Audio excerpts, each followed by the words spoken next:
सत्ता संघर्षाच्या कायदेशीर बाबींवर प्रकाश टाकण्यासाठी आपल्यासोबत आहेत ॲडव्होकेट असीम सरोदे, जे उद्धव ठाकरे यांच्याही बाजूने आपला युक्तिवाद करतायत। असीमजी, स्वागत आहे आपलं पुढारी न्यूजवर। पहिल्यांदा सांगा, सध्या तुमच्या समोर लॉजिकल शक्यता कोणत्या दिसतात?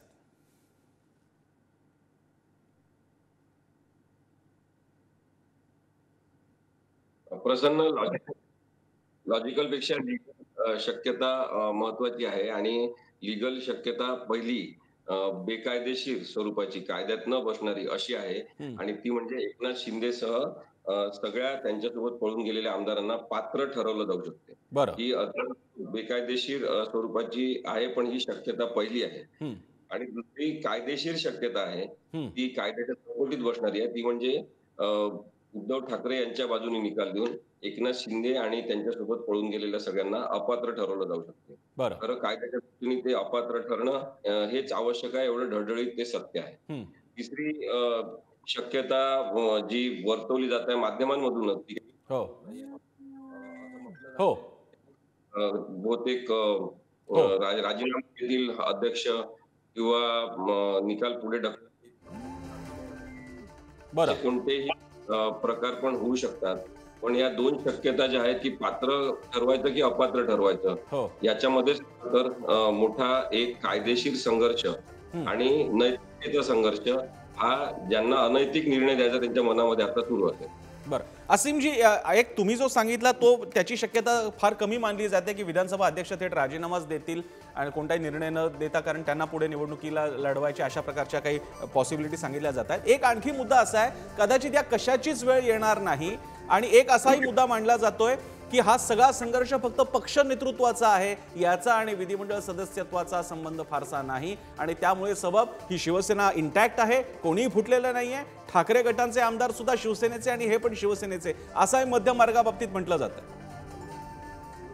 तसा निर्णय देणं खूप कठीण आहे, कारण की आपण त्याला बाय कंडक्ट डिस्क्वालिफाईड असं म्हणतो कायद्यामध्ये।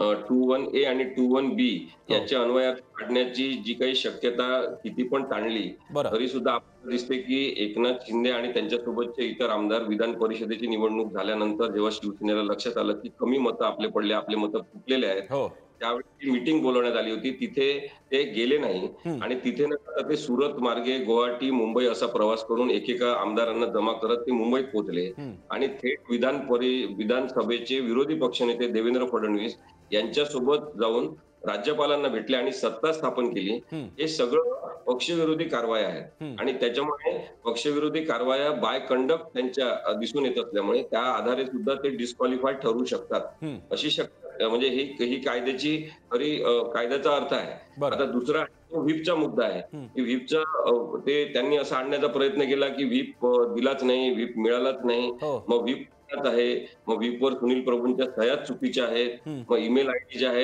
एकनाथ शिंदेचा तोच बरोबर नाही, त्यांना व्हीपच मिळाला नाही, तर आदेश मिळालाच नसेल तर आदेशाचं उल्लंघन झालं असं तुम्ही कसं म्हणता, असं सगळं कन्फ्युजन क्रिएट करण्याचा प्रयत्न केलेला आहे। पण व्हीप देण्यात आला सगळ्यात पहिल्यांदा जेव्हा निर्णय घ्यायचा होता विधानसभेत की कोणाला अध्यक्ष म्हणून निवडायचं आहे, त्यानंतर कोणाला गटनेता म्हणून निवडायचं आहे, त्या दोन्ही वेळेस व्हीपचं पालन झालेलं नाही। त्यामुळे 30 जून 2022 तर ढळढळीतपणे राज्यपालांना विरोधी पक्षनेत्यासोबत भेटणे ही पक्षविरोधी कारवाई आहे। अशा सगळ्या ग्राउंडवर एकनाथ शिंदे डिस्क्वालिफाय ठरतात, कायद्याच्या नुसार अपात्र आहेत असं माझं स्पष्ट मत आहे आणि हे मी केवळ उद्धव ठाकरे गटातील वकील म्हणून मांडत नाही, तर मी आधीपासून सांगतोय की कायदा असाच आहे आणि कायद्याच्या चौकटीमध्ये सगळ्यांनी निर्णय द्यायला पाहिजे। बरं। असीमजी, आता इथे या क्षणी तर माझ्यासोबत एकनाथ शिंदे गटाचे कोणी समर्थक म्हणा किंवा त्यांची बाजू प्लीड करायला इथे नाहीये। मी एका प्रकारे काही लॉजिक मांडायचा प्रयत्न करतो। त्यांच्याकडनं जो आतापर्यंत आपण केस हिस्ट्री बघितली त्याच्यात हेही मुद्दे मांडले गेलेले, जो तुम्ही मगाशी व्हीपचा उल्लेख करताय, पक्षविरोधी कारवाया, पक्षविरोधी कारवाया या नेतृत्वाच्या विरोधात असू शकतात। नेतृत्व एकनाथ शिंदे आहेत, त्यामुळे स्वतः नेतृत्व एकनाथ शिंदे असलेले एकनाथ शिंदे आणि त्यांचे आमदार हे पक्षविरोधी कसे ठरू शकतात, हे एक लॉजिक, त्याच्याबद्दल आम्हाला सांगा। दुसरी बाब, ज्या विहित घटनात्मक तरतुदी शिवसेने अंतर्गत आहेत त्या बाबतीत प्रचंड ढिसाळपणा करण्यात आला आहे आणि त्याच्यामुळे अशा प्रकारचा कंट्रोल राहत नाही, अनेक प्रक्रिया, अनेक नियुक्त्यांवरती सुद्धा आक्षेप व्यक्त करण्यात आलेले आहेत। याचा बेनिफिट ऑफ डाऊट मिळू शकतो का शिंदे गटाला? नाही बघा, पहिला मुद्दा तुमचा जो आहे त्याच्यामध्ये आपल्याला असीम, तुम्ही आम्हाला नीट दिसताय, तुम्ही सलग बोला, तुम्ही काळजी नका करू, सलग बोला तुम्ही। नाही, तुमच्याच ऑफिसमधून कोणीतरी फोन करतायत सतत, त्यामुळे मला कट करावा ओके. लागतो फोन. तर त्याच्यामध्ये असं आहे की एकनाथ शिंदेची शिवसेनेचा गटनेता म्हणून नेमणूक किंवा निवड झाली. हां. ती रद्द करण्यात आली होती उद्धव ठाकरेंतर्फे आणि त्याच्यानंतर परत त्यांची गटनेता म्हणून नेमणूक करण्यात आली किंवा ती जी निवड करण्यात आली, हं, ती राहुल नार्वेकर विधानसभेचे अध्यक्ष झाल्यानंतर करण्यात आलेली. हं, आता माझा मुद्दा एवढाच आहे, की राहुल नार्वेकर यांनी त्यांची गटनेता म्हणून जी नेमणूक केली, निवड केली, हं, ती बेकायदेशीर आहे. सर्वोच्च न्यायालयाने त्यांच्या निर्णयात सांगितलेलं आहे. हं. पण तरी सुद्धा आपण असं समजू, की त्या दिवशी ते गटनेता झाले. हो. पण त्याच्या आधी ते गटनेता नव्हते. हं. त्या कालावधीमध्ये जे काही निर्णय झाले, ते सगळे अ, त्यांना अपात्र ठरवण्यासाठी पुरेसे आहेत. बरं. त्या सगळ्या घडामोडी आणि घटना सुद्धा. हं, त्यामुळे तो मुद्दा येत नाही, हं, की गटनेते ते आहेत आणि त्यांचाच पक्ष आहे. हं, दुसरं इलेक्शन कमिशन जे केंद्र सरकारचं बटीक तसं अर्थाने झालेलं आहे. हं. त्यांनी जेव्हा ओढून ताणून शिवसेना आणि शिवसेनेचं धनुष्य बाण हे चिन्ह बहाल केलं एकनाथ शिंदेना. बरं. त्याच्या आधी ते काहीच नव्हते. ते शिवसेना ही उद्धव ठाकरेंची आणि शिवसेनेचं धनुष्यबाण हे सगळ्या शिवसैनिकांचं असंच होतं.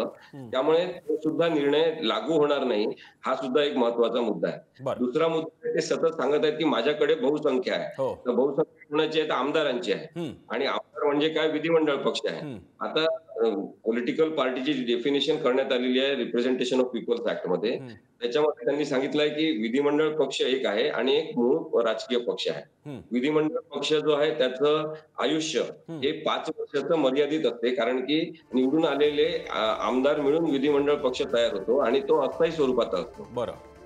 मूळ राजकीय पक्ष जो आहे तो रजिस्ट्रेशन झाल्यामुळे नंतर तो जिवंत असतो, हं. तो वाढत असतो आणि त्याच्यामुळे मूळ पक्ष संघटना जी आहे ती महत्वाची आहे. बरं. मग मूळ पक्ष संघटना उद्धव ठाकरेंच्या बाजूने आहे.